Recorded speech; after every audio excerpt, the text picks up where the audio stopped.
how do we encourage people to think more deeply? Because it's not as if things are working out well at the moment in your culture or in mine. The numbers show you that. People are not enjoying themselves.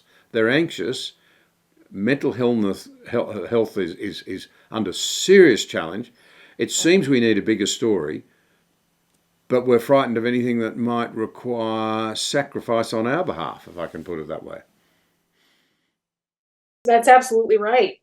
And gosh, I mean, I don't want to valorize my own struggles with this because I'm a creature of this culture like we all are, and so I am really in a period right now of trying to sit at the feet of the Puritan theologians I'm reading, people like St. Augustine, try to begin to think about what it means to submit to authority in this way that, as you say, is so foreign to the way our culture trains us to think. I mean, there's a kind of ironic way in which I think the moral therapeutic deism that the sociologist Christian Smith used to describe our culture is in some ways, if you take the long view, there is a continuity between our current situation and the Protestant Reformation. As much as Martin Luther and John Calvin would be horrified to hear that suggested, there's an individual turn that happened with the Reformation.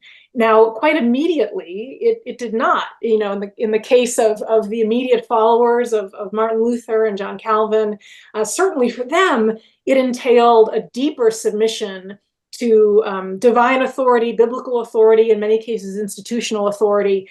But it set the stage for this long-range transformation in which we become more and more atomized, more and more untethered from any sense of submission or duty to any entity larger than ourselves. We think in the West, we so many of us think of freedom purely in terms of what Isaiah Berlin famously called negative liberty, right? Like freedom has to do with an absence of any outside forces impinging on me. Freedom is about me being able to act on whatever impulse I have, as long as I don't, impinge on your freedom to do the same, right?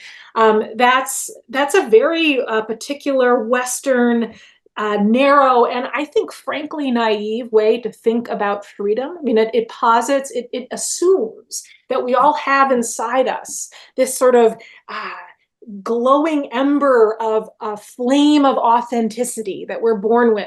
And life is about blowing on that flame and nurturing it and getting it to flourish. And that's what freedom is. When really our notion of what authentic selfhood is, our ideas about the categories of identity and fulfillment and flourishing open to us, those are given to us by our culture. Those are not innate. They deserve to be interrogated. They deserve to be put into conversation with the worldviews and philosophies of people who came before us and people in other cultures. And you are absolutely right about the mental health crisis, I mean, especially on college campuses. I think students are driving change. Students are hungry for something much more substantial than what they've been getting. So, I have noticed a kind of proliferation, at least in American academia, of courses with titles like The Good Life, Happiness, what is human flourishing? Now, some of them I think are a little bit superficial, are kind of in the vein of pop psychology and how do you optimize, your daily routine? And that's nonsense. That's not useful.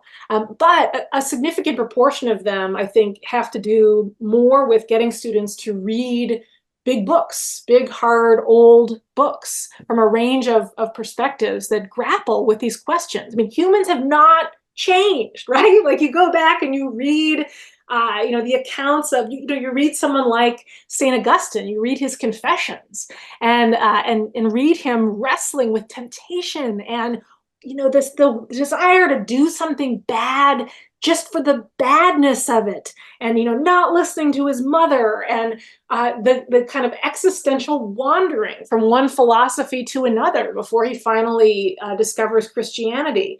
there is something so deeply modern about it. You go back and read, monks chronicling in the 4th century, talking about distraction and how hard it is for them to focus on their reading and their prayers. And yes, they didn't have smartphones, so they had it perhaps a bit easier.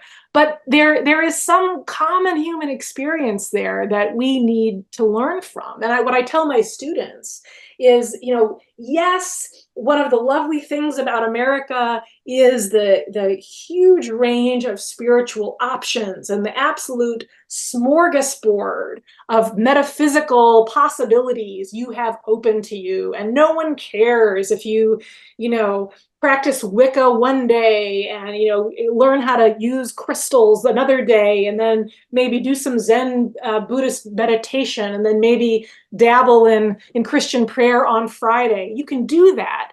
But if you really want what you're talking about when you use the word freedom, you need to submit to a tradition for a while.